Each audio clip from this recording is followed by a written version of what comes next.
God morgen. Kjekt å se så mange så tidlig. Veldig, veldig bra. Det er kaffe og frokost bakerst i salen, så da håper jeg at de fleste har fått i hvert fall tak i en kaffekopp. Det er alltid bra å starte med det. Og her på Bristol skal jo kaffen være ekstra god, så det har du smakt den. Veldig, veldig bra. Hjertelig velkommen til frokostmøte. Temaet er Stad skipstunnel. Det er viktig tema, viktig for kysten, og det er derfor vi er. Så jeg jobber i Næringsforeningen. Mitt navn er Tommy Sperre, prosjektleder, rådgiver i Næringsforeningen Ålesundsregionen, og vi er jo en av arrangørene her i dag. Så skal vi bare kort orientere om at dette programmet her, det streames jo også. Og det er mulig for de som sitter og følger med via stream og komme med spørsmål, stille spørsmål via nettet. Så vi har egne folk her som sørger for å passe på det og bringe de spørsmålene videre til de som er på scenen og ellers, sånn at vi har kontroll på logistikken der. Så etter hver seanse så vil det være åpning etter hver innleder så vil det også være åpning for å stille spørsmål, så da skal vi som er her skal prøve å sørge for å få rundt mikrofonen til de som eventuelt har spørsmål her fra salen, ellers så vil vi da bringe spørsmålene fra de som er på nettet og bringe det videre. Det er det rent praktiske, og i det hele tatt der er vi sånn som det er nå. Da skal ikke jeg bruke for mye tid. Vi har ganske kort med tid faktisk. Stortingspolitikerne må tilbake igjen på Stortinget, så vi kan ikke bruke for mye tid.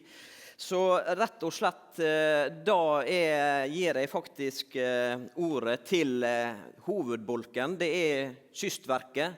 Harald Inge Johnsen fra Kystverket, byggherre. Er ikke det riktig å si? Skal se hva det her jeg skal bruke det sånn.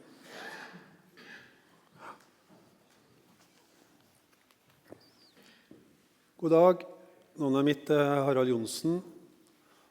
Og jeg må si at sammen med en Sveinung som er her fra Kystverket, at vi får lov til å komme og fortelle dere om dette fantastiske prosjektet med å få bygd en skipstunnel på Stad. Det er veldig kjekt. For dette er jo Europas mest interessante prosjekt om dagen, så vi håper at vi kommer dit at vi får et vedtak på at vi skal bygge denne tunnelen.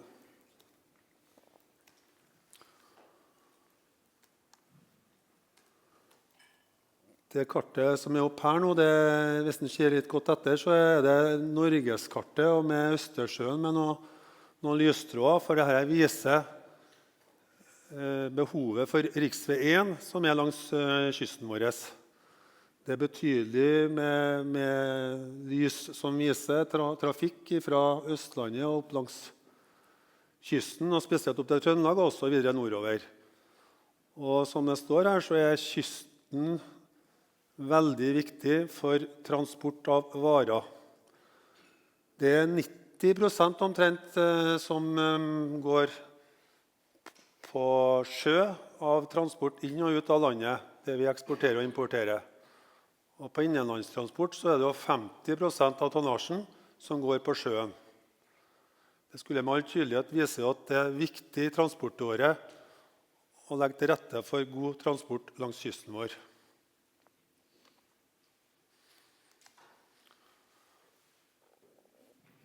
Det kartet her er med å vise hvor Stadhavet er. Det er det vestligste punktet i Norge, og der da stormene gjerne står på som verst.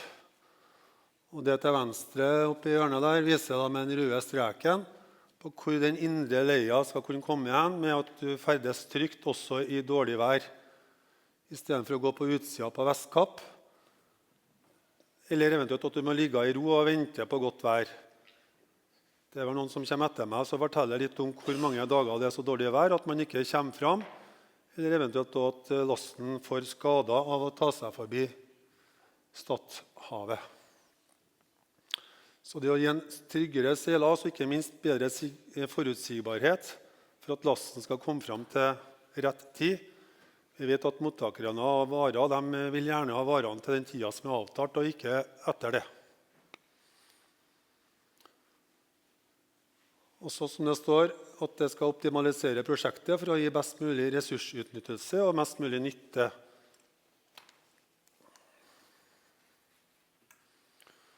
Skal vi se, nå flytter han seg ikke. Så dette prosjektet det genererer jo ganske betydelige overskuddsmasser av stein. Og de har jobbet med å finne en best mulig anvendelse av disse steinmassene. Har det vært jobbet godt med over lang tid, både fra Kystverket i prosjektet og fra nabokommuner i forhold til å legge til rette for at det er gode mottakssteder som har god anvendelse av stein for å gi videre næring og områder utviklingsmuligheter. Det er jo lite flate områder i disse områdene, sånn at det også skaper noen nye areal på sjø i nærheten til kaier og det de har fra før, det er veldig positivt for området. Så vi har entringsområder altså i nærheten av der tunnelen går ut, og så er det som kalles for Restå og Kjødø, som er relativt nært. Det liksom oppfatter vi som intern deponi, som Kystverket sammen med Stad kommune styrer med selv. Så er det de såkalte eksterne tiltakene som er vist opp på kartet her, som man har gjort en prioritering på hvem som bør prioriteres i forhold til de mengdene med stein man har, og som det nå er inngått intensjonsavtaler med. Alle har reguleringsplanene på plass.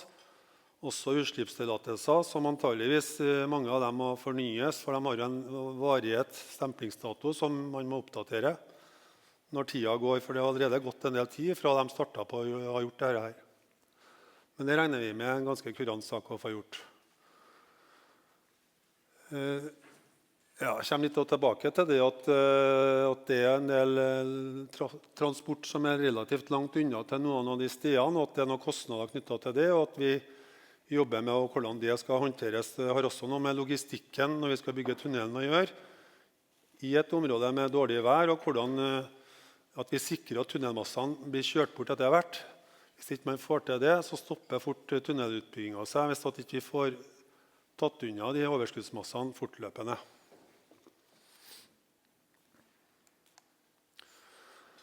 Her er noen bilder og eksempler på noen av de nye områdene som skal kunne bli som et resultat av de overskuddsmassene som blir generert fra tunnel.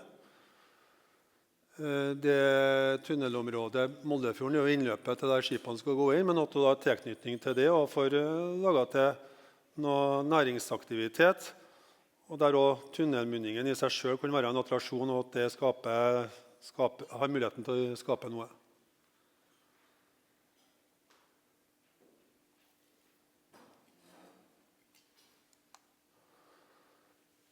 De som så litt på filmen som rullet i forkant, de så jo en historie som gikk lenger tilbake enn det her, for prosjektet har jo i hvert fall pågått siden 80-tallet, og så var det jo påtenkt flere hundre år tilbake i tid i forhold til at det var fornuftig å få til noe på Stadhavet, i forhold til at det har vært spesielt utfordrende, enda mer utfordrende tilbake i tid, når skipene ikke var så stødige som de etter hvert har blitt. Da.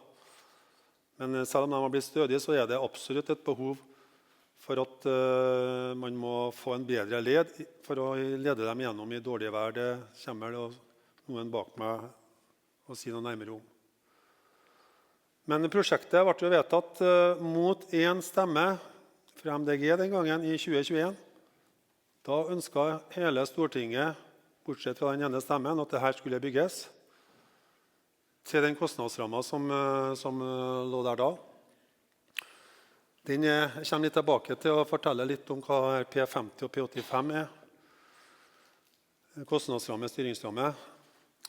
Men i kroneverdi i år, det er jo prisstigning, sånn at når man vedtar et prosjekt med en gitt kostnadsramme, styringsramme 1 år, så blir de prolongert med indeks fra Statistisk sentralbyrå, som gir oss det nye kostnadstallet i det nye året. Så derfor så står det da 5,3 milliarder 2025-kroner, inklusive moms. Var det kostnadstallet, eller er fortsatt det kostnadstallet som det som prosjektet fikk en beslutning på i Stortinget tilbake i 2021.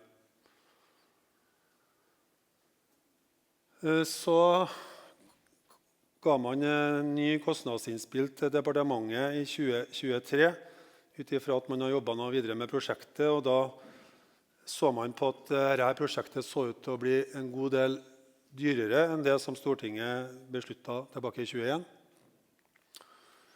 Så da med den såkalte P85-verdien kostnadsramma, så det da 7,1 milliarder i 2023-kroner, som vel da kan det være rundt 7,5, jeg har ikke det tallet eksakt om hva det da i 2025-kroner, inkludert moms.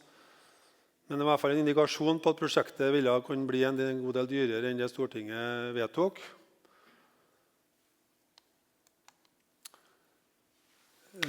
Så det jo sånn at en sånn skipstunnel, den har jo ikke vært bygd hverken i Norge eller andre steder i verden før.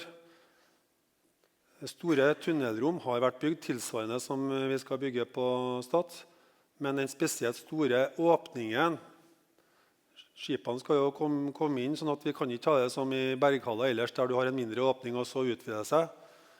Så det det mest unike i prosjektet, den store tunnelåpningen ut i dagen, og det ekstra komplisert å ta vare på hvordan berget skal avstives og holdes opp da, i de store tunnelmynningene. Men utifra at det da nettopp ikke har vært testet ut, så ble det ok. Man vet jo ikke kostnaden før man har fått det ut i markedet. Og utifra det så jo da besluttet at det skal ut i markedet. Og det jo der vi nå. Vi startet jo med prosjektutlysning 29. november i fjor. Da presenterte vi også at dersom prosjektet ble dyrere enn kostnadsramma, som det var en klar mulighet for gjennom det vi har vist og sagt her nå, så la regjeringen fram skriftlig at dersom det ble dyrere enn det, som var besluttet, så skulle det forberedes en ny proposisjon og legges fram for Stortinget til om de var med og besluttet og godtok et eventuelt høyere kostnad. En høyere kostnad. Så det var jo med på det vi presenterte til tilbyderne i november 24. Og når vi nå kom til 10. juni i år, så fikk vi jo det første tilbudene etter å samhandlet med tilbyderne da, fra november og til juni. Og de klargjorde at prosjektet ikke ville kunne ha sjanse til å nå de opprinnelige kostnadsrammene. Og vi sendte over til vårt departement en kostnadsvurdering ut fra det første tilbudet. Men det var jo en stor del av konkurransen igjen, for den forhandlet opphandling av å få på plass en kontrakt. Så vi har jo ikke startet reelle forhandlinger ennå på det tidspunktet. Det har vi jo fortsatt ikke. Det kommer fremover nå da, etter det som har skjedd i det senere tida med vedtaket i Stortinget som kan vi si, opphevet det regjeringen foreslo i statsbudsjettet om å legge prosjektet i bero ut ifra de større kostnadene som vi påviste etter det første tilbudet. For det ikke noe tvil om at vi har gode muligheter til å gjøre noe med prisen, men at det kan bli milliardbeløp, det vil jo ikke være. Sånn at vi har jo eksplisitt skrevet til departementet at rammen som Stortinget bestemte fra før, den må heves, skal vi få bygd det.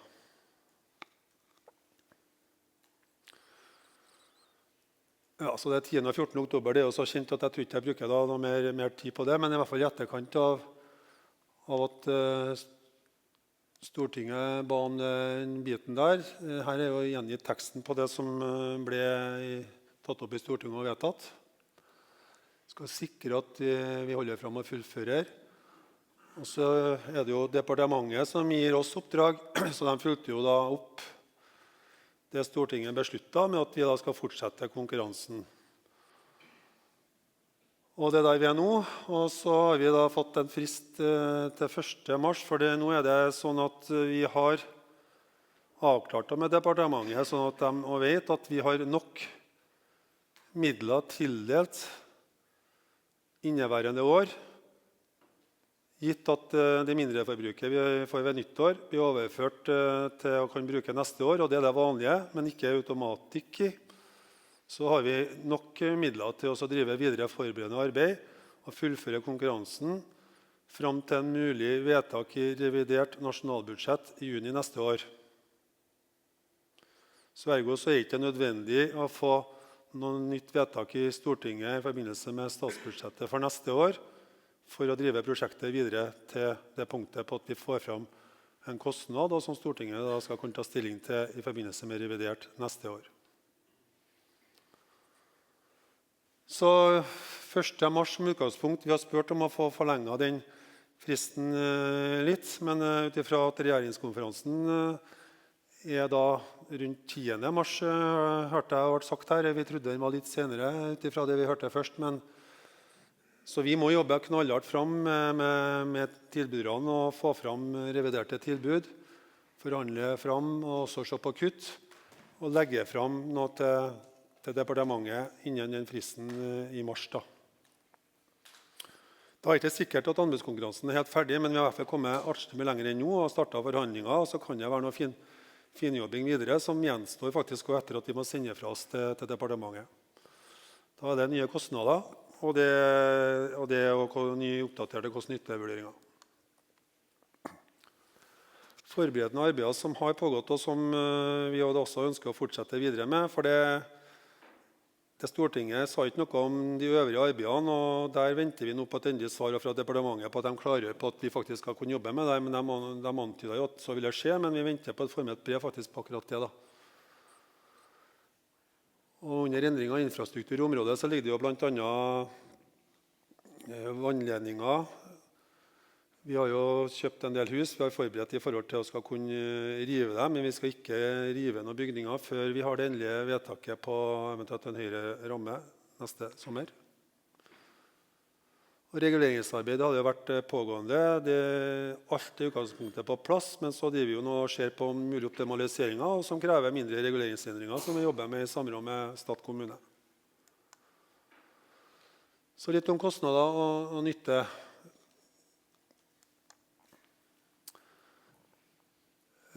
Det har jo versert forskjellige tall, og her skal jeg prøve å forklare litt om hva de ulike tallene er. Den kurva på høyre siden der, det er en såkalt kostnadskurve. Prosenter på vertikale aksen oppover her, det er da sannsynligheten for at kostnadene ikke skal bli høyere. Så når du går på 50% der og innover og treffer grafen, så er du på 6.751 millioner. Det er da et tall eksklusive moms. Alt på den høyre kolonnen her, det har vi da vist eksklusive moms. Så står det omtalt de andre verdiene på venstre siden, der de er da inklusive moms. Og det normalt vi bruker å opplyse om hva vi forventer at et prosjekt skal koste, det er P50-verdien, eller eventuelt det er en annen verdi som er veldig nært den samme. Så 6,7 milliarder eksklusive moms er lik 8,3 milliarder inklusive moms. Det er ikke akkurat 25% i differanse der, men det er nesten det. Vi har noen kostnader vi ikke legger på moms på. For eksempel egne folk som er ansatt hos oss og grunnerverv, det legges det ikke moms på, derfor så er det litt mindre enn 25%. Mens da det høyeste tallet som Stortinget skal ta stilling til, det er den P85-verdien minus eventuelt en realistisk kuttliste. Og en kuttliste, altså et kutt i et prosjekt, det betyr at noe kan barbere det, sånn at det påvirker alle kostnader i hele grafen. Mens kostnadsrammen P85 minus en realistisk kuttliste skal vi jo nå jobbe med. Det spatt vi ikke inn til departementet sist. Men har vi for eksempel gitt et tiltak, vann- og frostsikring for eksempel, hvis vi tenker at det kan vi kutte etter at vi har bygd ferdig tunnelen, vi sparer 200 millioner. Vi tenker å bygge det i utgangspunktet, men trenger vi å kutte bort noe dersom ting blir dyrere, så har vi muligheten til å gjøre det underveis. Da kan det trekkes ifra på den kostnadsrammen som Stortinget skal se på. Det vil si inkludert moms, den 9,4 blir påvirket av en sånn kuttliste. Men som sagt, jeg mener at det riktige, når du skal i hvert fall fremme hva et prosjekt koster, så det den styringsrammen P50-verdien, mens Stortinget også tar stilling til den høyeste verdien, for at det betyr at dersom et prosjekt da 50% av prosjektene blir egentlig i utgangspunktet dyrere enn P50-verdien, 50% blir billigere. Så skal man unngå å gå til Stortinget for hvert prosjekt som da tipper så vidt over P50. Det er sammenhengen i at Stortinget tar stilling til P85-verdien. Ja, da tror jeg har sagt nok om det.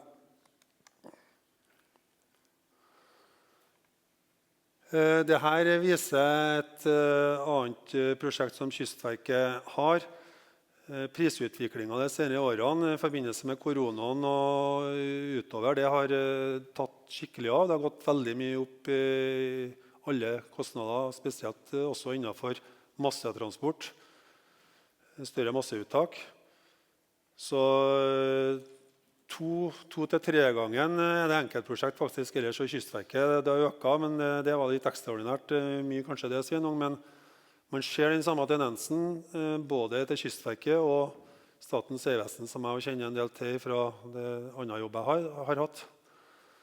Så er det en samfunnsutfordring på at koronatida og krig i Ukraina med videre har dratt opp prisene, og man har ikke klart å tatt det ned igjen. Det har liksom holdt seg på det ganske høye nivået i etterkant.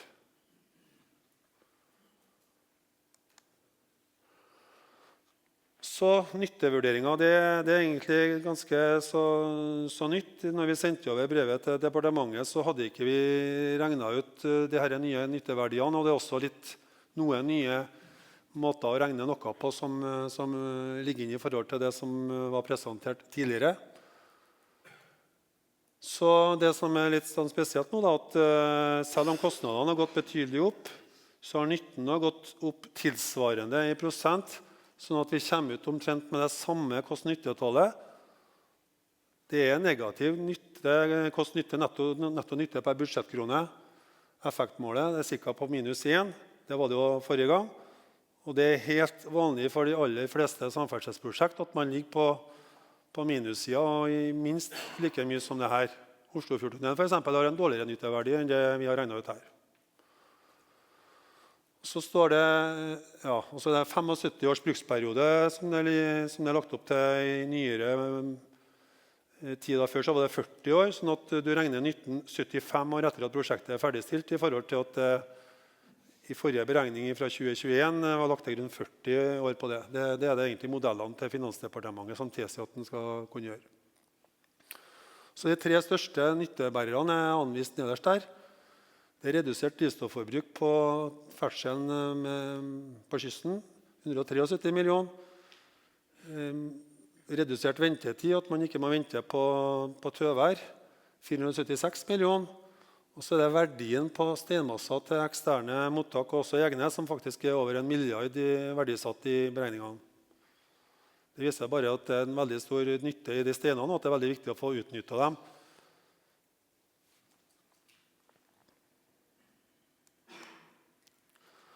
Så har vi en transparent på klimautslipp. For dette er faktisk et miljøvennlig prosjekt når du tar det i livsløpsperspektiv. Veldig stor pluss. Det kan skje noen justeringer. Altså det er jo en vurdering på hva som blir resultatet, og det endelige vet man jo først når man har bygd, og det er også en del usikkerheter på hvordan man beregner klimautslipp på en del av det man gjør, men man bruker jo de beste modellene man har. Her er det delvis fra Kystverket sine modeller, og delvis fra Statens vegvesen sine, ut ifra hvilke typer arbeid, og det er om hvem som har mest erfaring med dem. Dette er et prosjekt som er en sånn blanding av ting som Vegvesenet har mer erfaring med enn det Kystverket har, og derfor er det gjort sånn. Men redusert utslipp over de 75 årene på 290 000 tonn, målt opp imot et utslipp på 160 000 tonn, gir et positivt bidrag på minus 130 000 tonn over driftsperioden. Så det er et klimamiljøvennlig prosjekt ut ifra de faktiske tallene vi har.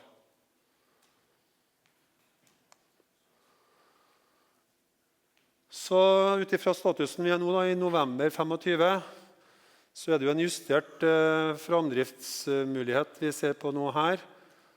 Vi er jo avhengig av å få en beslutning i juni i RNB på det vi legger frem i mars 26. Og da kan vi inngå kontrakt tidlig på høsten. Og så det noen forberedelser. Kanskje kan det bli en viss oppstart i slutten av neste år, men at det kommer i gang for fullt i 27. Og med 5,5 års byggetid da, så blir det rundt 32 til vi kan begynne å seile gjennom og ha en åpningsmarkering. Så da det egentlig veien dit vi ønsker oss, og at vi håper at de som hører noen prosjekter og så ser nytten i det, og med bidrar til at så kan skje. Kongeskipet, kongen og kronprinsessa, de har en forkjærlighet, virker det som, for området, for de har flere ganger vært inne i området, også 2 ganger i sommer. Så det her i Kjødebygda, der prosjektoppstarten på denne siden fra nord. Og i 32 da, så skal skipet gå her og komme ut gjennom tunnelen. Så vi ser frem til den dagen. Takk.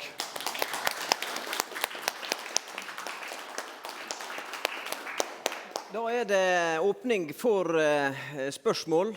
Om det noe spørsmål, så det hjertelig da riktig. Det var et spørsmål fra økonomen fikk ikke tak i dette med P85 og P50. Så hva det mest sannsynlig med P50, og hvorfor oppgis moms? Staten får jo den igjen. P50 da den verdien som gjennomsnittet, kan du si, hvis du gjennomfører prosjektet 10 ganger, så det gjennomsnittet av det som blir P50, kan jeg si. Og så det mest sannsynlige, og da kan du komme like så sannsynlig på en pris lavere, som du kommer på en pris høyere. Og så de 8,3 som vi opererer med per i dag, da, det inklusive moms. Mens det tallet som var vist i den grafen var eksklusive moms. Og det jo det her med moms, det jo litt rart når staten holdt på, for momsinndragelse går jo tilbake til staten. Men når vi skal opplyse en kostnad i NTP i Kystverket, og også Statens vegvesen må gjøre det samme, så må man opplyse og ta stilling til en kostnad inkludert moms. Selv om da de pengene først liksom vises som en kostnad, så går de jo tilbake som en inntekt til staten på en annen post. Noen aktører har faktisk en løsning der de kan presentere kostnaden eksklusive moms. For eksempel Bane Nor. For de har en sånn tilskuddsordning der de får refundert momsen inn i budsjettene sine, sånn at alle jernbaneprosjekt opererer med en kostnad eksklusive moms. Fylkeskommunene, når de bygger vei, gjør det også for at de har en momsrefusjon som gjør at de kan opplyse en kostnad i et prosjekt eksklusive moms. Så prosjektene som Kystverket og Statens vegvesen bygger koster på papiret når de vil presentere et tall 24% mer. Jeg sa 24 og ikke 25 i sted, for det noen kostnader som du ikke legger på moms.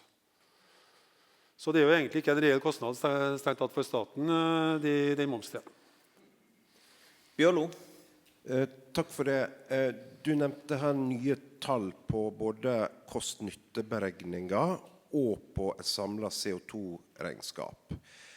Kan du si litt mer om hvordan tallene der i forhold til store vei- og jernbaneutbyggingsprosjekt generelt? Du nevnte det så vidt med Oslofjordtunnelen, eksempel på et veiprosjekt med dårligere kost-nytte. Men sånn, hvis du tar de 10-15 største vei-jernbane, hvordan tallene både på kost-nytte og på CO2-regnskap på Stad skipstunnel sammenlignet med det?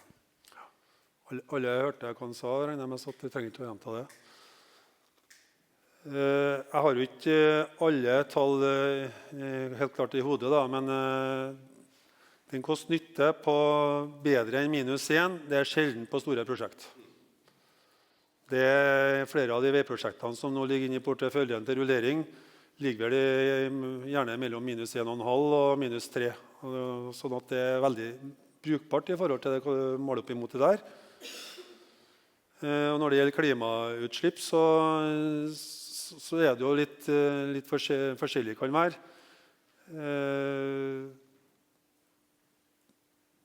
hvis at du sparer mye reisetid, så klart at da det jo også bra for klimaet, for eksempel. Og så det jo hvordan når du regner. Hvis du har et veiprosjekt som tar ut mye stein, og så legger de massene på et landområde, så teller det faktisk negativt for arealinngrep teller jo negativt på klimautslipp.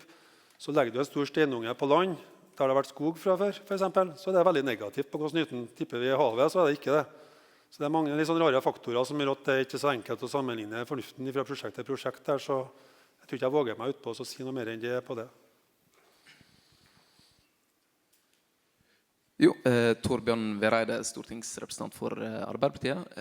En ting som jeg tror både jeg i mitt parti og jeg tror også andre i deres sine partier opplever som en slags motstand, usikkerhetsmomenter som man blir møtt med.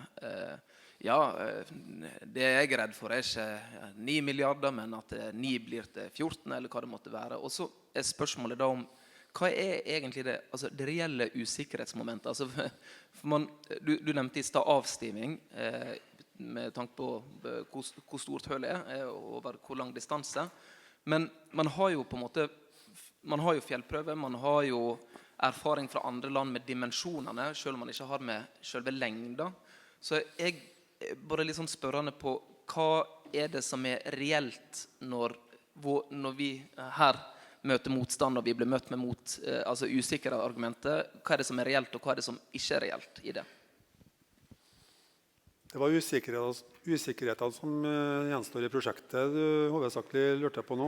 Ja, som at det blir hevdet fra mange hold at fordi at det ikke har blitt gjort før, så kan det sprekke noe helt bananas. Men man har jo laget høl i fjellet før, og man har jo også erfaring fra andre land med store dimensjoner, selv om man ikke har samme lengde.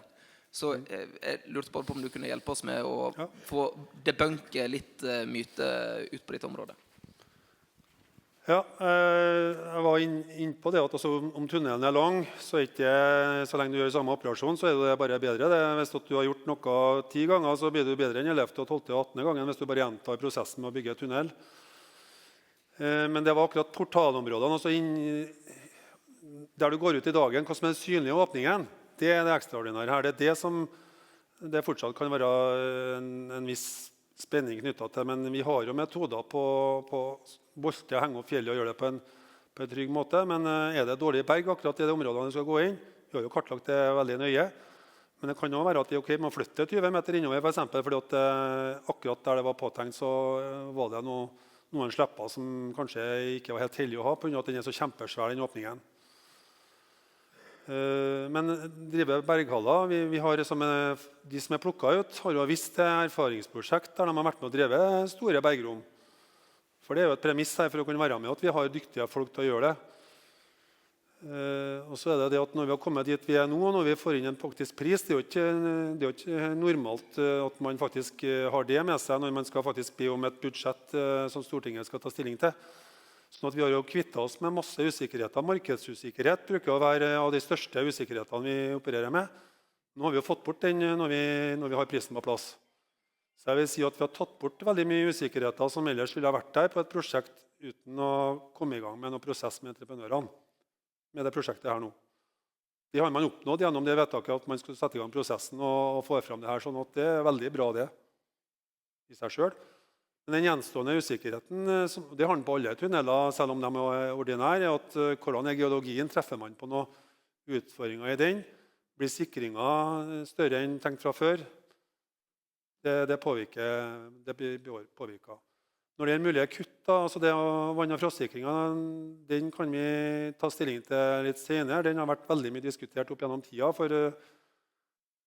og det er egentlig i forhold til å unngå istapper. Det at det dryper noe inn i tunnelen er man ikke noe engstelig for, og hvor ofte kan det bli is i det ganske milde klimaet som er ute på her. Sånn at det er et sånt mulig reelt kutt at ok, kanskje ikke vi skal bygge noe vann- og frostsikring inn i tunnelen. Da sparer vi 200 millioner, pluss usikkerhetsavsetninger. For det er fortsatt usikkerhetsavsetninger. Alt det vi får av tilbud fra entreprenøren, er det lagt på en usikkerhetsavsetning på i de tallene vi presenterer. Så jeg vil si at det er relativt robust vi har, men det å drive en tunnel, og når vi har ferdigdrevet tunnelen, da har vi I hvert fall veldig liten usikkerhet igjen. Men det å drive en tunnel er det alltid usikkerhet knyttet til, inntil vi hadde gjennomslag og gjort oss ferdig med sikringen og hvordan det var å drive gjennom. Ja, det er fortsatt Frank og transportkomiteen. Jeg savner egentlig litt at en leter opp boksehanskene I denne saken. En står egentlig veldig sånn bakpå og forsiktig I forhold til også presentasjonen. Dette prosjektet her sannsynligvis et av de prosjektene som minst prisvekst av alle de store prosjektene som lansert de siste årene. Og vi fylt med ganske mange prosjekt. Når vi hører på for eksempel Astrup og sentrale Oslo-politikere som skal skrinlegge det meste, så det bare å minne om for eksempel Moss og jernbaneprosjektet. 5,7 milliarder opprinnelig, det ble 19, det var 22, det var 27, nå det 28 milliarder. Jeg hører ikke et pip fra Østlandet, og vi sitter med huet og handa når det den prisstigningen som ligger langt under det som vi ser på de fleste andre prosjekt. Det må dere få fram, og dere som fagfolk jobber med det, må ta det andre prosjektet og synligere og forstå samfunnet at faktisk dette her et prosjekt som betydelig innenfor det som sikkerhetsavsetningene. Det det som fakta.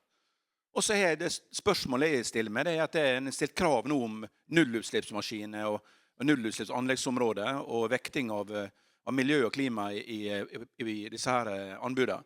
I sommer kom det en rapport fra Maskinentreprenørenes forbund I juni, som viste at det med nullutslippsmaskiner ble prosjektet 85% dyrere. Hvor mye det lagt inn I det prosjektet her av dette greiene, så helt totalt urealistisk å få gjennom. I dag så finnes ikke det hverken maskin eller utstyr til å kunne gjennomføre et sånt prosjekt med nullutslipp. Så da lurer jeg på, det lagt inn de forutsetningene at det skal være nullutslippsanleggsdrift her? Da jo det klart du kan ta ned kostnadene betydelig, og det ser vi på mange andre prosjekt. Men igjen, realistiske anslag her I forhold til det her dere, men I forhold til andre prosjekt I Norge, det helt nødvendig. Og så man faktisk leter boksehanskene fra vår region på Vestlandet kontra gedigne prosjekt på Østlandet, som alle glemmer, så ingen bryr seg om. Og det irriterer meg grenseløst, og det må vi bare stå opp I lag og gjøre noe med.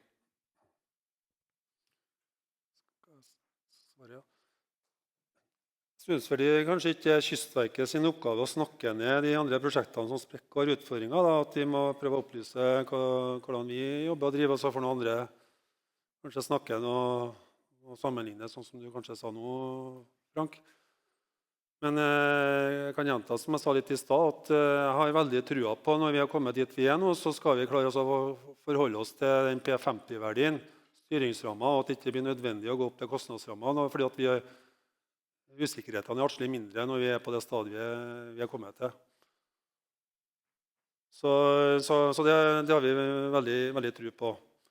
Når det gjelder det du snakket om krav til klimautslipp og kostnadsvekst knyttet til det, så har det vært å bidra til kostnadsutviklingen helt sikkert I større eller mindre grad det også. Når det gjelder vårt prosjekt så kan jeg si så mye at vi har en foreløpig såkalt kuttliste, eller se på mulige kostnadsreduserende elementer, så har vi en liste som entreprenørene har sett. Nå så vi selv I forbindelse med at vi satte I gang konkurransen igjen, laget en liste på 25 punkt. Også I tråd med hva departementet spurte om, så skal vi få frem hva koster eventuelt de miljøtiltakene som ligger inne I prosjektet. Så dem vil vi få noe kunnskap om.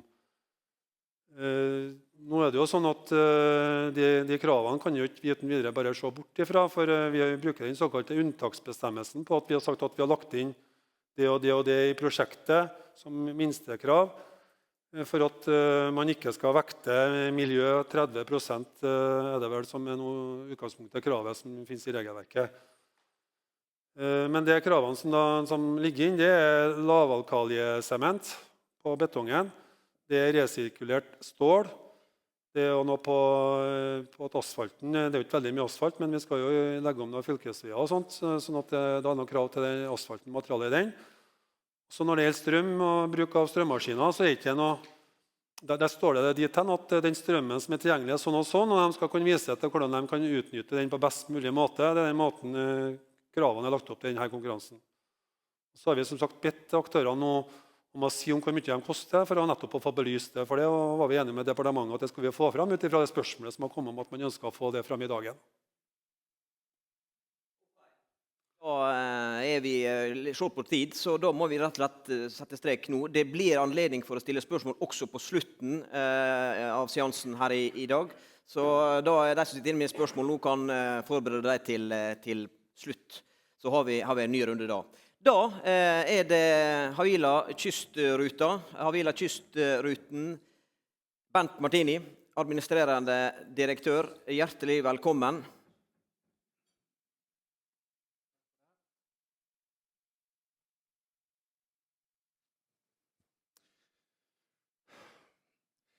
Det er jo spennende å høre på innlederen, og sett fra et kommersielt ståsted, så kan ikke jeg forstå at dette er vanskelig å beslutte. Dette er bare en riktig beslutning å ta. Vi kan snakke om, for vår del, Stadhavet er det kanskje mest krevende området vi håndterer og opererer på.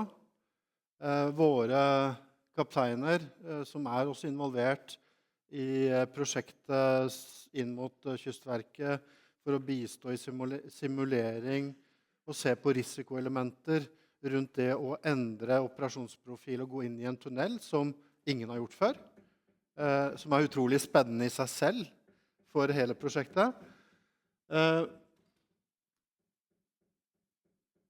Det jeg frykter mest, det er at det er folk som absolutt ikke engang vet hvor Stadhavet ligger, og hvilke operasjonelle utfordringer det er på Stadhavet. Det er de som skal ta beslutningen basert på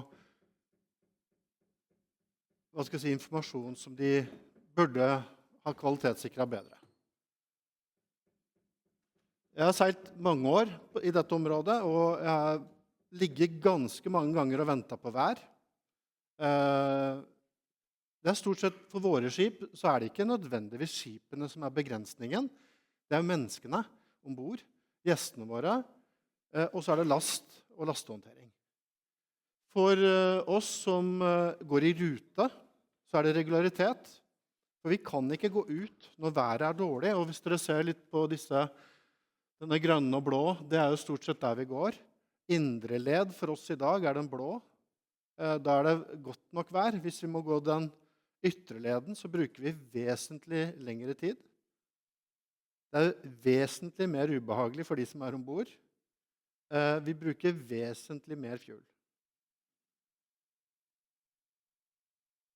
Men det er den komforten, altså sikkerhetsfølelsen, vi som driver da i passasjercruise, så er det menneskene du må hensynta først.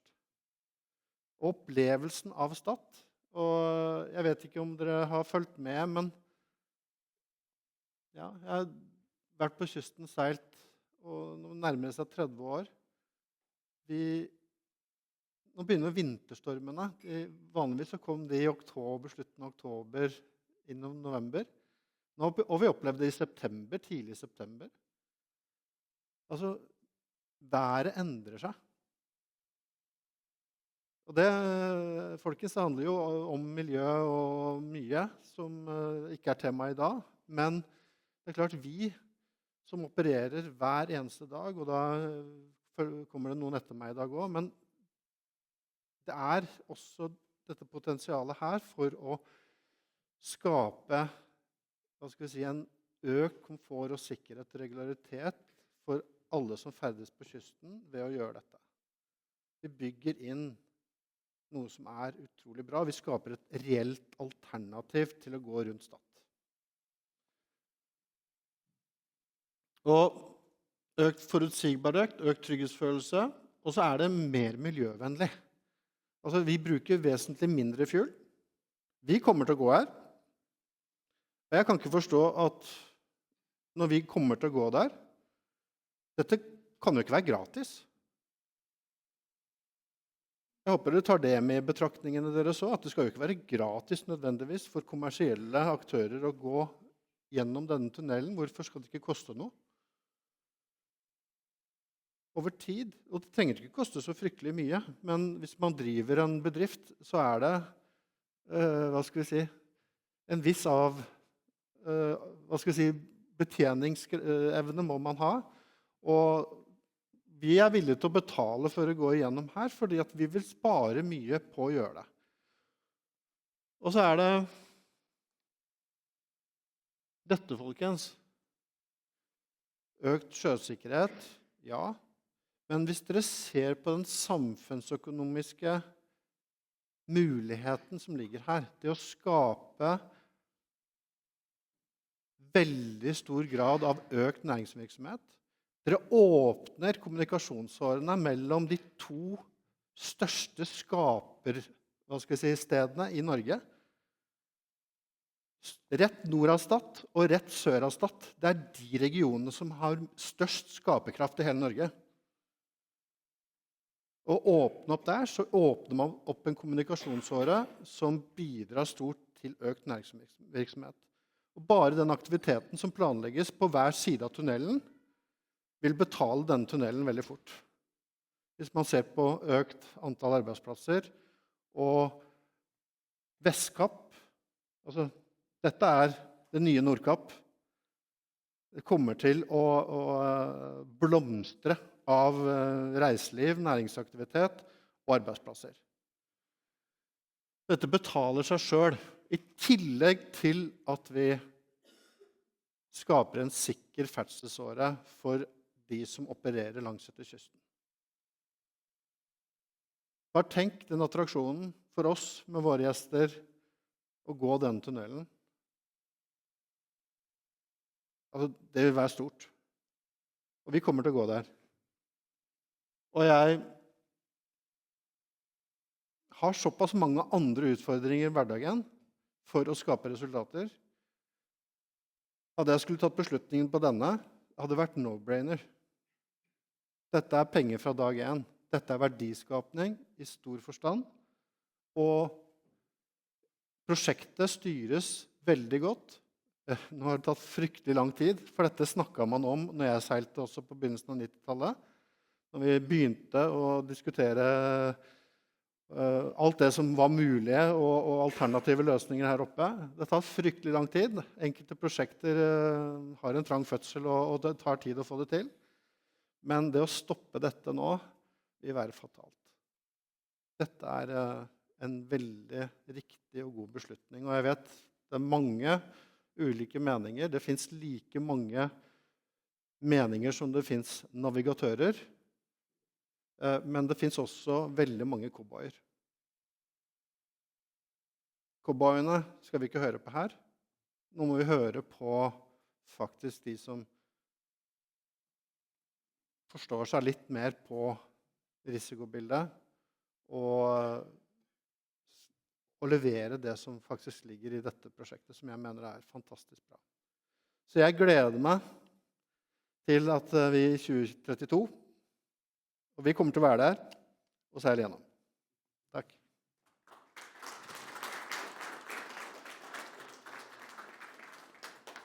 Yes, da er vi litt short på tid, så vi må rett og slett bare hoppe videre. Kystrederier, Karsten Sprenger, velkommen. Takk. Jeg vil jo si til Tommy Sperre at vi har jo valgt helt feil sted å ha arrangementet i dag. Det er storm på Stad i dag. Så hadde vi bo på et fartøy, så tror jeg det hadde vært mer overbevisende enn alle prestasjonene vi viser i dag. Og vi har også en stående invitasjon fra et av våre medlemsrederier at alle politikere som ønsker å være med for å oppleve en høststorm på Stadhavet, de er hjertelig velkommen. Jeg er fra Kystrederiene. Vi er jo en arbeidsgiver og interesseorganisasjon for norsk nærskipsfart. Det er mer enn 240 rederier som er medlem hos oss, og som eier overkant av 1000 fartøy. Og vi er vel på litt over 90% nå norskflaggede fartøy, og veldig mange av de seiler daglig eller veldig ofte langs Stadhavet. Medlemsmassen vår utgjør jo det som er operativ i fjorder og i norsk skipsfart, og tilbakemeldingen fra alle sektorene er at de gjerne vil ha en Stad skipstunnel som sørger for en tryggere farled gjennom området. Vi har jo sett mange store nestenulykker. Vi hadde jo Viking Sky som var i nærheten, som rett før den gikk på på land. Vi har jo et Eemslift Hendrika som nå blir reddet, og skipet heldigvis drev vekk fra land til slutt.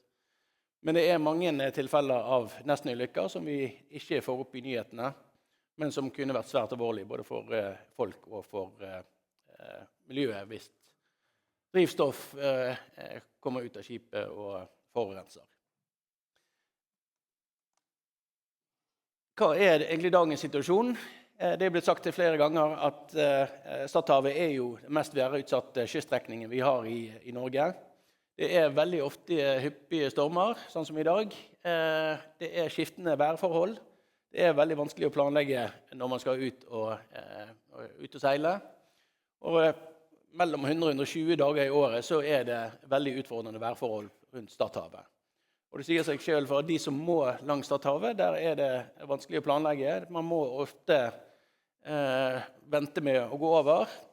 Og riksvei 1 har jo blitt nevnt allerede, men hvor i Norge blir det akseptert at man må vente 24-48 timer for å kunne seile?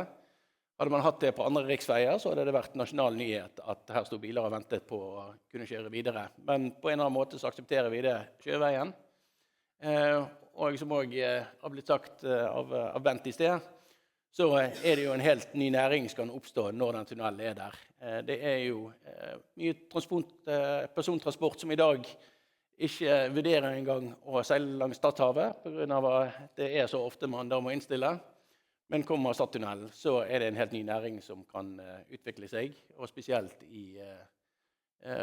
langs kysten på Vestlandet, hvor mye av næringsutviklingen pågår her i Norge. Det store operasjonelle utfordringer for medlemmene våre. Som jeg sa, det enten avbrutt eller man må forsinke seilastene sine. Har man levende fangst ombord, så det jo et enda større problem. Og det ikke bare for fisken ombord, eller der fisken skal leveres, men det hele prosessen videre. Det fabrikkene, det transport videre til Europa, og hele verdikjeden den stopper opp hvis et skip må vente på å seile videre langs Stadhavet. Det også blitt nevnt økt drivstofforbruk. Vi har hatt medlemmer som har opplevd så stor storm at skipet nesten går bakover, at de ikke ser noen annen mulighet enn å snu. Man prøver å gå til det ytterste for å få levert og gjøre jobben sin, men det ofte stor risiko når man gjør dette her på en daglig basis. Som sagt, ujevn leveringspresisjon. Man kan ikke planlegge som man ønsker å levere. Man blitt vant til at det forsinkelser, og at hele verdikjeden må holde regning med det. Selv om det tøffe sjøfolk, så det mange folk som ikke liker å seile langs Stadhavet. Det en høy belastning på mannskapet og på utstyr. Det flere skip som opplever at utstyr på dekk og inventar knekker av og forsvinner. Og når det blir en del av hverdagen, så vil vi kanskje si at her går grensen. E16 i Hordaland, der det jo mye snakk om fallende steiner og ras, og der det jo også et miljøprosjekt nå for å lage en tryggere vei. Og det bør være en selvfølge at dette også skal gjelde for det som kanskje Norges travleste riksvei langs sjøen. Ja, nødsituasjoner var jeg innom. En del kommer på nyhetene, men en god del av de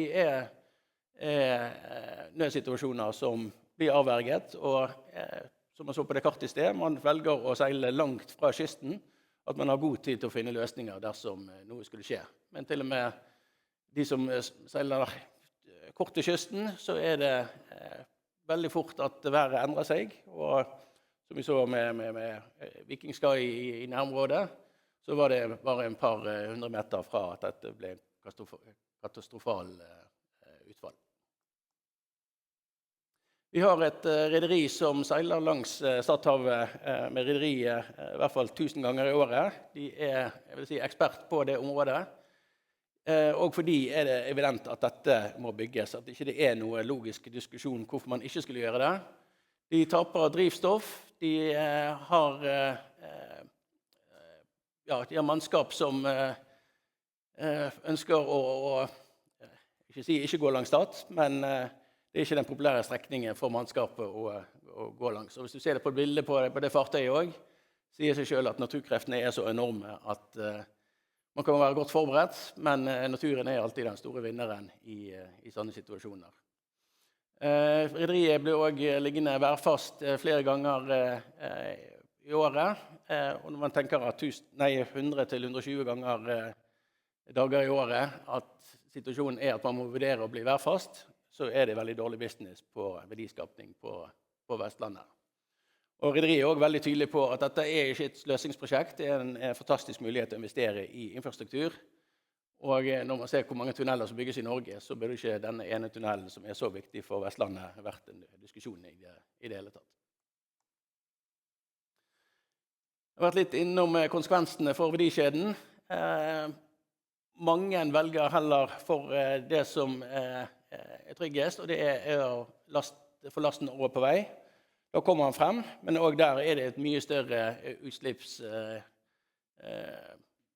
antall eller tall på all veitransport som må tas i bruk, i stedet for å bruke skipsfart som er betydelig mer miljøvennlig alternativ for å frakte gods og varer langs kysten.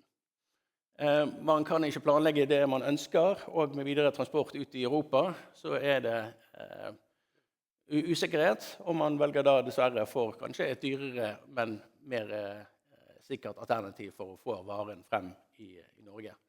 Og man snakker jo stadig om å få mer gods fra vei til sjø, og med den lille løsningen her så er det også et initiativ som tjener tilbake pengene på veldig kort tid, når man ser både på utslipp og kostnader, at man kan frakte store andeler av godset via sjøveien, som ikke skjer i dag. Hva er effektene som forventes når det bygges for norsk nærskipsfart? Det er jo selvfølgelig redusere risikoen for ulykker. Det er jo å ha en bedre beredskap og mulighet for trygg nødhavn. Vi har i dag en marinebase i Bergen som kan seile nordover hvis russerne gjør ting de ikke skal gjøre. Vi ønsker ikke å ha en situasjon hvor russerne velger en dårlig hverdag, og at vi har en marineflåte som har vanskeligheter med å komme seg nordover, samtidig som vi ikke har en løsning for trygg gjennomfart. Så også her for beredskap er det veldig viktig å ha en løsning hvor til alle tider vi vet at de skipene skal komme nordover, de kommer trygt gjennom uansett hva slags vær. Mer stabile ruteplaner, som jeg sa, det er jo en helt ny næring som kan oppstå her, av spesielt passasjertransport, så vet at de kommer trygt og raskt gjennom nordover, hvor de per i dag ikke tør å satse på det grunnet store sjanser for forsinkelser, eller at man ikke kan seile i det hele tatt. En fisk kan bli sjøsyk i en brønnbåt. Det er veldig viktig at skipene har rolig farvann når de seiler, og at ikke fisken kommer frem og er skadet, og egentlig ikke kan bli behandlet videre sånn som det er ønsket. Og det er jo beregnet at mulig CO2-reduksjonen er jo betydelig. Nå var jo Kystverket innom det tidligere også, men ser vi også all den transporten som kan gå fra vei over til sjø, så tenker vi at den reduksjonen kan økes enda mer betraktelig enn det som er oppgitt. Så egentlig, hvorfor skal man realisere skipstunnelen nå? Det korte svaret er jo hvorfor ikke. Alt er jo undersøkt, alt er jo i flere tiår planlagt og regnet ut og klargjort. Men vi må se på de punktene vi var innom tidligere. Det er sikkerhet og beredskap er veldig, veldig viktig nå, spesielt med den naboen vi har i nord. Og dette er en veldig liten kostnad for å sikre den sikkerheten og beredskapen. Grønnere transport, dette er ikke tilskudd til enkelttiltak. Her kan man kutte utslipp i store antall ved å bare bygge en liten tunnel på en del kilometer. Og man prioriterer også å kutte kostnader ved å flytte gods fra vei til sjø ved å bygge denne tunnelen her. Vi har hatt en medlemsundersøkelse blant våre medlemmer, og mer enn 80% sier at dette er et farled de kommer til å bruke når den er bygget. Og det er ingen diskusjon om dette er noe vi trenger. Dette er veldig, veldig nødvendig for både vår næring, men også egentlig all skipsfart som går langs Stadhavet i Norge. Så igjen relevansen for skipsfarten, det de punktene jeg var innom I sted, men det hvordan skal vi si det? Ja, jeg var innom det I sted. Så spørsmålet om historien gjentar seg selv. Nå har det jo vært prosjekter tidligere. Det var en engelsk statsminister som sa at dette her jo bare en stor desillusjon. Det var snakk om Suezkanalen. Alle vet hvor viktig den for skipsfarten I dag. Man har jo også en amerikansk senator som sa at dette her jo bare ekstravagant og imperialistisk fremtoning, og der var det snakk om Panama-kanalen. Så har vi en statsminister som sier at vi må jo prioritere å snu hver krone og bruke pengene på så effektivt som mulig. Derfor sier vi nei til dette prosjektet, som vi ikke mener forsvarer så stor pengebruk. Og dette jo selvfølgelig bygging av Stad skipstunnel. Nå var jo Frank Sve også innom en del kostnader som vi nevnte tidligere. Men vi må jo også se litt I perspektiv på kostnader som ute og går. Man ønsker å flytte en flyplass I Bodø 900 meter på en kostnad som ligger omtrent det samme som Stad skipstunnel. Der det veldig lite diskusjon over. Det planen for boligbygging I Bodø. 10 kilometer med jernbane ved Moss. Den begynte jo lavere, men har endt opp på 30 milliarder, hvis jeg hadde riktig. Og selve stortingsgarasjen, som bare var 70 millioner, har jo kommet opp I milliardbeløp til slutt. Så for oss langs kysten så jo dette en liten sum som tjener seg inn igjen relativt raskt. Og ser man det opp mot andre kostnader, og selvfølgelig støtter vi at Oslo skal bli et tryggere sted med regjeringskvartalet. Men når man ser på den totale kostnaden for Stad skipstunnel og tryggheten dette gir egentlig hele kysten, så det egentlig bare småpenger vi snakker om. Så vi I kystrederiene mener at dette her et prosjekt som så logisk som bare mulig, og vi håper at stadig flere politikere kommer til å skjønne det, og at ikke det blir en stor diskusjon når Kystverket kommer tilbake til våren med endelig tall. Takk.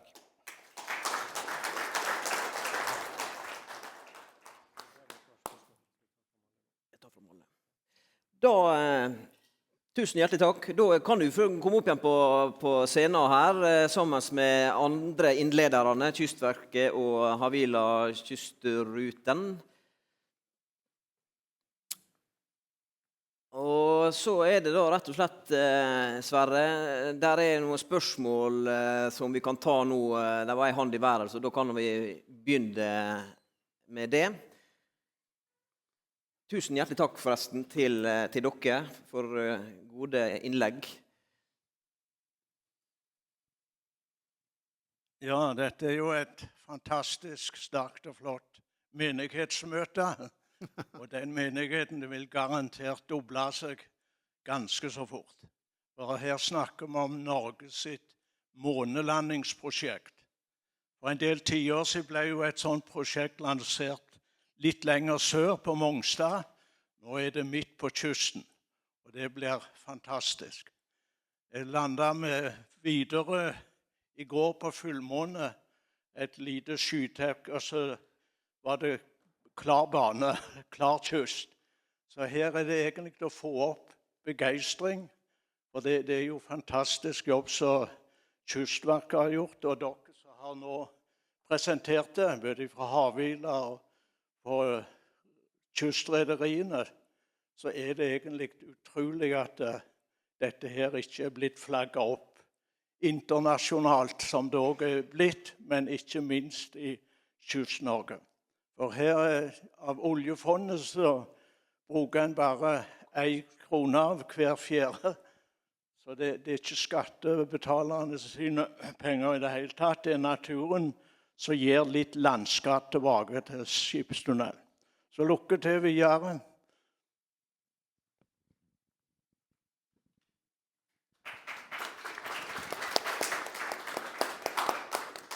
Ja, takk. Det godt å være på menighetsmøte, ja. Mitt navn Per Vidar Kjølmoen, stortingsrepresentant for Arbeiderpartiet. Jeg har en kommentar og et spørsmål. Kommentaren først. Jeg tror det en fordel at man klarer å få kostnaden litt ned før prosjektet skal I Stortinget neste gang. Jeg ser jo til og med i Franks parti så tar man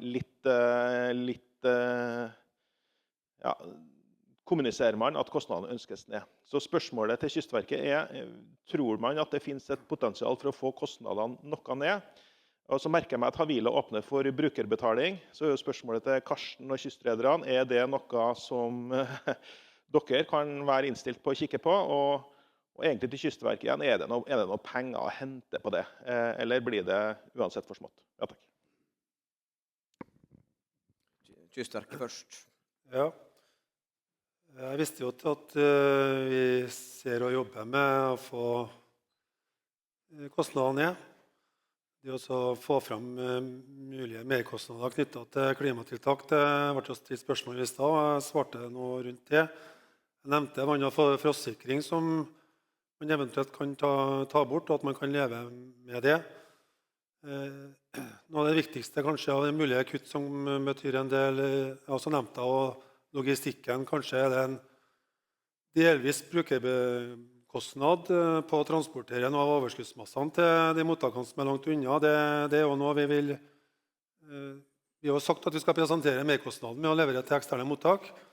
Og da også, hvis den kostnaden blir kompensert ved at de dekker noe av kostnaden med å transportere det, det jo noe vi skal ha med oss i løpet videre. Så det noe som heter for deplacement på båter. Det går på hvor mye vann de fortrenger ut ifra hvor tung de Så dette Fender-systemet gjennom tunnelen har vi jobbet mye med frem og tilbake. Det også noe med entringskonstruksjonene. Villa var jo her, de skal være med noen kapteiner og noen i Lyngby. Det vel i Danmark nå før jul og kjøre noen nye simulatorkjøringer for å teste ut og se og optimalisere noe rundt det der. Når jeg nevnte det med deplacement, så det nå lagt til grunn at det så store båter som man har lagt til rette for som skal kunne passere der i forhold til styrken på Fenderne, som kanskje unødvendig. Man gjør en ekstra loop nå på, det noen særlige båter over 14 000 i deplacement som aktuelt å gå her? Nå det vel helt opp i 25-30 000 som liksom satt som krav til styrken på dem her, og det øker kostnadene betydelig der. Så der det i hvert fall et potensial til at vi jobber med diverse tiltak på at vi skal kunne få grunnkostnaden ned, som påvirker styringsrammer. Også ytterligere mulige kutt som skal kunne påvirke kostnadsrammer på 85 minus kuttliste, som jeg så vidt var inne på. Så vi jobber absolutt med det. Og jeg tror på at det skal komme noe ned utover det som ligger der. Selv om vi allerede i det tallet, så departementsråden ble spurt om det, vi har tatt høyde for at vi skulle få prisene noe ned allerede i det tallet vi har presentert, i forhold til det prisen vi fikk 10. juni. Takk.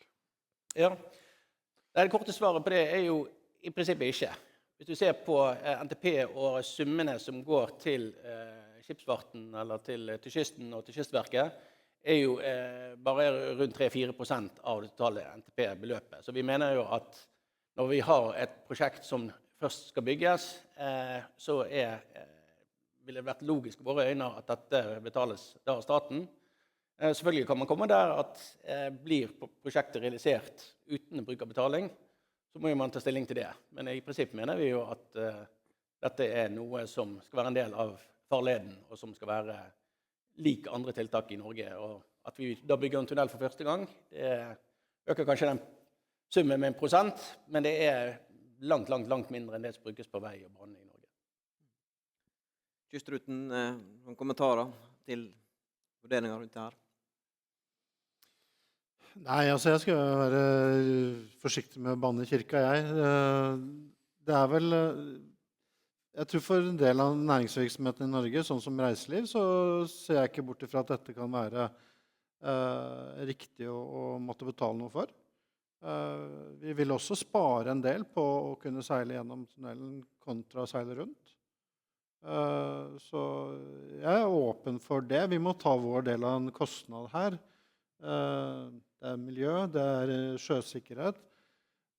Og så må man jo heller se på hvordan det eventuelt skal kunne organiseres, fasiliteres. Men det mye næringsvirksomhet som skapes rundt denne tunnelen, som i seg selv vil være med på å finansiere drift. Så det sikkert mange fasetter vi kan se på her. Men i hvert fall, hvis det strander på, så mener jeg at en del av finansieringen bør brukerne kunne ta. Da tar jeg gjerne fortjenesten også, da. Ikke sant? Så ja. Ok, Jan Moberg, Teknisk Ukeblad. Litt bare nysgjerrig. Hvor stort dette volumet? Kan det sammenlignes med Lærdalstunnelen, Oslofjordtunnelen? Altså tverrsnittet jo voldsomt, men hvor mye volum det? Kystverket, ja. Ja, Mengde stein du etterspør, som jeg oppfatter det nå,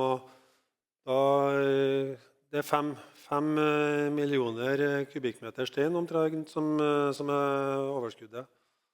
Og ja, ok, Lærdalstunnelen, det kanskje på nivå med det. Hans Ande, Sjøoffisersforbundet. Jeg synes det med presentasjonen av prosjektet mangler en dimensjon, og det det defineres som humankapitalen. Vi snakker om kost-nytte. Primært sett så dette her et sjøsikkerhetstiltak. Og når man da skal se på kost-nytten av å investere 9 milliarder kroner for evig tid, så synes jeg at i hvert fall når politikerne her, så den dimensjonen må jo inn her. Hva vil det gjøre for sjøsikkerheten, og hva vil det gjøre for de som ferdes i området? Det må også tillegges en verdi. Ikke bare hvor mye bunkers vi sparer, og hvor mye vi reduserer i forhold til utslipp, men også sikkerheten de som seiler der. Og som også Kystrederen var inne på, vi lever i en tid hvor totalberedskap har blitt et velbrukt ord. Hva betyr dette prosjekt for totalberedskapen? Men få inn humankapitalen i prosjektet også, så tror jeg regnestykket blir enklere. Takk. Ja, jeg vet ikke noen av dere har noen tanker rundt det. Humankapital det jo det absolutt det viktigste vi har å gjøre. Så det jo det starter med. Det jo sjøsikkerhet. Sjøsikkerhet starter også med at vi skal ivareta våre ansatte. Vi har folk som rett og slett gir opp dette yrket på grunn av Stad. Kan jo være et av de områdene man faktisk da sliter med. Altså så dette det veldig mange elementer her som vi som redere må ta inn over oss og følge opp hver eneste dag. Så den absolutt med hans. Yes. Jeg kan kommentere så vidt. Altså, de kost-nyttetallene vi har jo med seg det aspektet der. Det bare at det slår ut så lite. Det jo litt sånn litt banalt også, at menneskeliv for lite verdsatt rett og slett i forhold til de beregningene der. For det tida på økonomien med å håndtere det slår ut veldig mye mer. Det gjelder også på veiprosjekt. Selv om det der sparer så mange menneskeliv og hardt skadet, så slår det relativt lite ut faktisk akkurat den faktoren der på kost-nytteberegningene. Bare veldig kort, men så det ikke bare rederne som kommer og sier at dette et bra tiltak, det jo kapteinene. Vi hadde jo senest kaptein i ILAX nå denne uken som gikk frem og var veldig tydelig på det humane kapitalet og hva det betyr også for de ansatte. Og det jo umulig for eksempel å sove på skipet når man går gjennom Stadhav i storm. Så det terger på bemanningen både under stormen, men også i døgnet etterpå. Bellona. Sigurd Enge fra Bellona her, ja. Jeg har en par korte og forhåpentligvis enkle spørsmål. Det ene går på samfunnsnytte, samfunnsverdi. Og da lurer jeg på at liggedøgn og reduserte drivstoffkostnader og sånn, det jo enkel matematikk, men verdien av at man kan ha en hurtigbåtrute fra Ålesund og sørover. Ja, der ja. Og ikke minst effekten av vei til sjø. Veivedlikehold vet alle kjempedyrt. Det verdier som lagt inn her? Det andre spørsmålet, det går på dette klimaregnestykket. Og jeg skjønner prinsippet der, men det en liten logisk brist i at vi skal jo ikke, det jo ikke 75 år med utslipp vi skal beregne ut ifra. I henhold til både Storting og Parisavtalen så skal jo det være avsluttet om 25 år. Så det jo egentlig et mål på energiforbruket, denne besparelsen og utslippsreduksjonen. Og det jo om 25 år så energibesparende tiltak mye viktigere enn det i dag. Og det viktig i dag. Til Kystverket.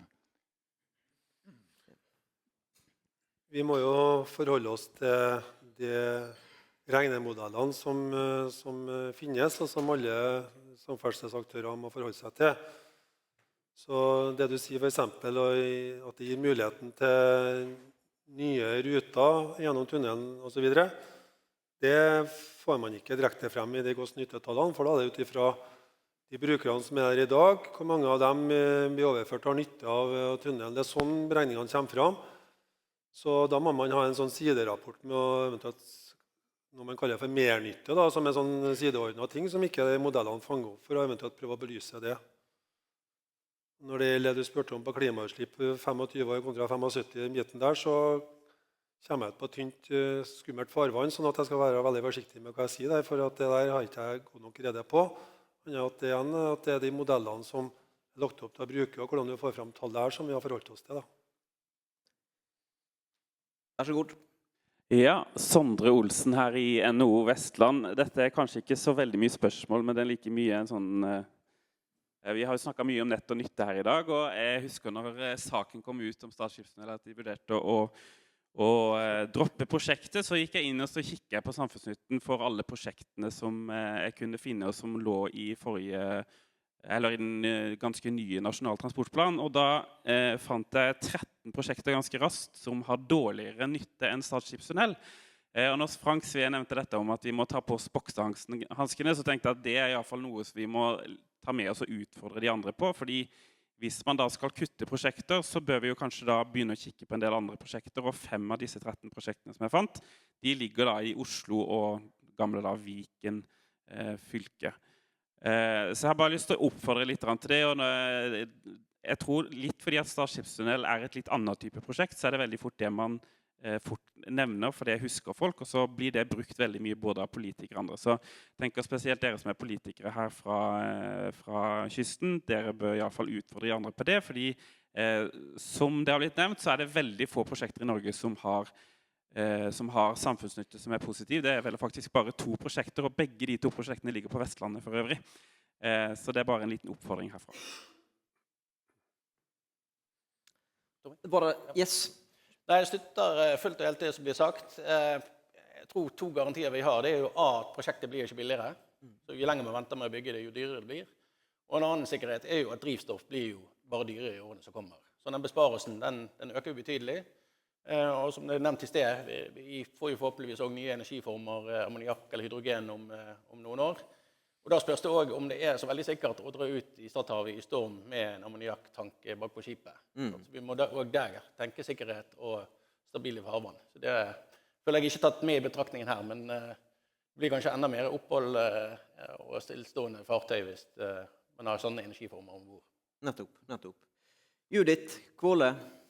Ja, takk Judith Kvåle, jeg ordfører i Stad. Og jeg ville si litt om den farleden som vi diskuterer nå, for det jo det som har vært målet til Stad kommune og til nabokommunene Kinn og Vanylven, at vi har vært med på å utvikle en hel ny skipslei, med all den infrastrukturen som nødvendig for å få det til å fungere for all type transport langs kysten. Både gods, passasjer, fiskeri, og det jo den verdiskapningen vi ikke har noen modell for å måle. For når vi bruker de modellene som Kystverket da pålagt å bruke, så får en ikke rekne med verdien av den skipsleia, som en del av forbedringen av Riksvei 1.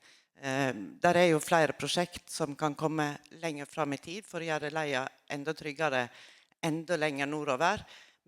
Men dette første steget, og en avhengig av dette steget for å komme videre. Og det en hel ny skipslei, en hel ny farled som vi har lagt til rett for. Det tror jeg vi skal kommunisere enda litt bedre. Takk. Ja, jeg vet ikke om noen har noen kommentarer, tanker rundt. Nei, det var litt en kommentar også med brukerbetaling. At vi mener dette bør være en del av infrastrukturen som tilhører farledet og skipsfarten i Norge. Så jeg støtter fullt og helt det som blir sagt. Veldig bra. Yes. Hei, Emil Røgeberg fra Høyre og studerer nautikk for å bli styrmann. Jeg lurer på, Hurtigruta har trekt seg ut fra prosjektet og begrunner det med sikkerheten. Hvordan har Havila vurdert sikkerheten annerledes til å seile gjennom tunnelen? Og så det med disse dagene det storm. Hvor mange dager det man faktisk ligger værfast og ikke kan gå rundt? Og hvordan vil det påvirke det å seile gjennom tunnelen med økt tidevann, medstrøm og så videre, og endret beholdende kurs når du skal gjennom selve tunnelen? Takk. Havila. Jeg tror vel ikke, hvis man ser på de to selskapene, så tror jeg ikke kapteinene på de to selskapene har forskjellig mening. Men vi som selskap, vi backer opp selvfølgelig våre kapteiner og har veldig fokus på det.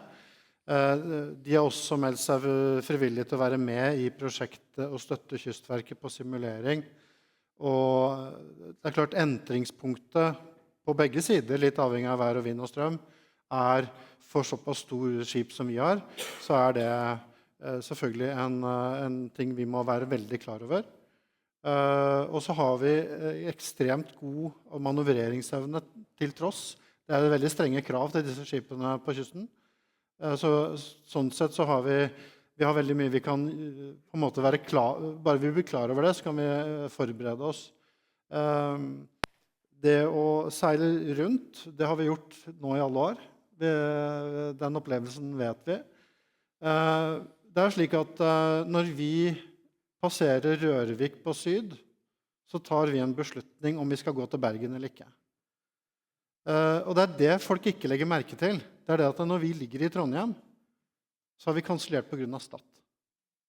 Vi ligger i Trondheim og får gjestene, passasjerer hjem fra Trondheim, for der flyregulariteten, tilbudet, vesentlig bedre enn der i Ålesund. Så det beslutninger vi må ta, og da kansellerer vi alle anløp mellom Trondheim og Bergen og tilbake igjen. Og blir liggende og vente og så må vi flytte gjestene fra Bergen til Trondheim. Det konsekvensen. Det ikke det, vi ligger ikke i målet nødvendigvis og venter på staten, for vi må planlegge mange dager i forveien når vi ser hvordan været slår ut. Og så lenge da en tredjedel av tiden gjennom året så det storm, så dette et håndverk som gjøres hver dag, og vi tar sikkerheten på alvor alltid. Så jeg vet ikke om det var svaret på spørsmålet. Paul Sindre Vedell, ordfører i Vanylven kommune. Jeg vil følge opp litt det som Judith sa. Vi får en helt ny riksvei 1. Og jeg tror kanskje det aller viktigste, i tillegg til det Judith sa i stad, det at vi vet heller ikke hva som kommer. Og kanskje det noe av det aller viktigste med et så nytt og helt spesielt samferdselsprosjekt, det at det mange ting som ikke vi aner. Vi greier ikke å sette ord på det. Vi greier ikke å tenke en gang hva det som faktisk kommer i dette området. Og så bor jeg bygd seg til Rovde, og det landingsplasser for alle disse båtene som ikke tør å gå rundt Staten. De ligger der på rekke og rad gjennom Rovdefjorden, 6-7 båter. Og da snakker ikke vi om små båter som de båtene som vi snakker om som flytter fisk. Vi snakker om store skip. Store skip som ligger og lyser opp fjorden hele natta, kanskje 1 døgn, 2 døgn, og venter på at de skal tørre å gå rundt. Så det, og hvis dette har vært en annen plass i Samferdsels-Norge, så tror jeg det har vært oppslag i landsmedia hver en eneste dag. Men her ingen som reagerer på at det ligger 6 kjempestore båter og venter på å gå rundt Staten. Da har vi ser vi begynner å nærme oss tid for avrunding, men vi rekker spørsmål til Anders Riise. Takk skal du ha. Anders Riise, fylkesordfører i Møre og Romsdal. Takk for invitasjonen og takk for et godt gjennomført møte. Det mange gode innspill. Møre og Romsdal har dette på sin prioritet i NTP og i statsbudsjettet. Det som viktig for Møre og Romsdal, det rett opp som flere var inne på, det sikkerheten, og så det vareflyten å få gods fra vei til sjø på en trygg måte, som gjør at de som skal sende varene sine får gjort det. Men dette har vært godt omtalt tidligere nå. Men det en dimensjon jeg savner, og som vi nødt til å jobbe med, og det skal vi bidra med også, Det å få Forsvaret på banen, for hva dette betyr for Forsvaret, det vanskelig for dem å få en god uttale for dem for hva dette faktisk betyr. For alle oss andre så det ganske opplagt at Forsvaret vil ha en stor gevinst i en gitt situasjon hvis denne tunnelen hadde vært ferdig og klar. Den også på beredskap, det tror jeg vi må ta med. Ellers så støtter jeg de gode innleggene som har vært tidligere. Og vi skal bidra hvis det nødvendig. Takk. Yes. Da var det noen flere spørsmål da. En hånd der, ja. Jeg heter Helge Simones, har ikke noen stor interesse i dette, bortsett at vi vokst opp i Vanylven. Og når jeg hører hva som blir presentert her, så det en ting som slår meg, og at de har noe å lære av en amerikaner som heter Roger Ailes. Han uttalte, han ikke kjent for dere, men hvis de hører at han var grunnleggeren av Fox News, så skjønner de litt mer. Han uttalte en gang at folk stemmer ikke ut ifra hva de tenker og resonerer seg fram til, men ut ifra hva de føler. Og her tror jeg det viktigste for dere som jobber i dette prosjektet, at de greier å mobilisere følelsene i dette. Jeg var inne i et prosjekt for 2-3 år siden, der jeg skrev en bok om elbilen i Norge. Og det var ekstremt sterke følelser, og særlig Arbeiderpartiet, fordi at det var så lei seg, fordi at Norge lå akterut for Sverige i produksjon av biler. Og da manglet det ikke på vilje til å redusere både moms og etablere nullmoms og gjøre allting. Det var følelsene som slo ut. Så det min oppfordring. Få følelsene inn i saken. Takk for innspill. Da, yes. Jeg var en siste kommentar til det Anders også sa om Forsvaret. Jeg lurer på om de tør å komme med uttalelse. Det blir jo nesten en åpen invitasjon til fiender at Norge er delt i to. Og det er sånn vi ser det. Det er ikke statsmåte som er delt i to. Det er Norge som er delt i to. At du har sør for stat og nord for stat. Og det gjelder ikke bare Forsvaret, det gjelder også, som Hans Ande nevnte i sted, sivilberedskapen. Det kan være en korona, men det kan også være krig eller krise, at vi må ha fartøy som forsyner deler av Norge. Og da må vi sørge for at de fartøyene kommer der de skal til den tiden de skal også. Men det hadde vært fint for Forsvaret å komme med en uttalelse, men jeg er kanskje skeptisk til hvordan det oppfattes lenger nord. Jeg kan i hvert fall bekrefte at de har blitt invitert hit i dag. Det har de fått invitasjon til, så da er dere klar over det. Var det et spørsmål på tampen her, eller? Da rett og slett, Elisabeth, da tenker jeg du kan få runde av med litt informasjon. Tusen takk til dere. Tusen hjertelig.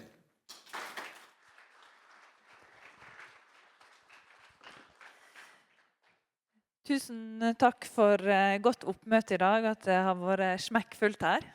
Jeg heter Elisabeth Hattelnes, jobber til daglig i regionrådet i Fjordane, altså Fjordane interkommunale politiske råd. Det videre arbeidet, vi har jo styringsgrupper som Stad Vekst har, Målevekst. Frank Willy sitter jo der og har regien i det. Og i tillegg så har vi også fått et mandat. Det er en innsatsgruppe som har en bredere plattform, hurtigarbeidende og har kapasitet. Tenkte at dere skulle få lov til å helse på deg. Sverre, du har jo vært rundt i salen. Du jobber for Sunnmøre regionråd, så vi er jo naboer. I tillegg så har vi Sogn og Fjordane næringsråd med Bjørn Lødemel. Ja. Så har vi Britt Andersen. Giske Andersen, ja. Du jobber i Marint Forum Nordvest. Maritimt Forum Nordvest, riktig. Og så har vi i tillegg Ålesund næringsforeninger, der du, Tommy, er med. Og så har vi også kystrederiene med Linn Therese. Ja. Så det var innsatsteamet som nå skal ha fokus på koordinering og strategisk innsats fremover. Dere kan ta kontakt, enten med meg eller med Sverre, så styrer vi det. Og vi har en plan og en fremdriftsplan, og målet er jo selvsagt. Vi skal inn på revidert statsbudsjett, så det er planen. Da er klokka der. Vi skal holde tida. Og om en vil ha en prat, så tar vi praten her videre. Ja. Tusen takk for godt oppmøte.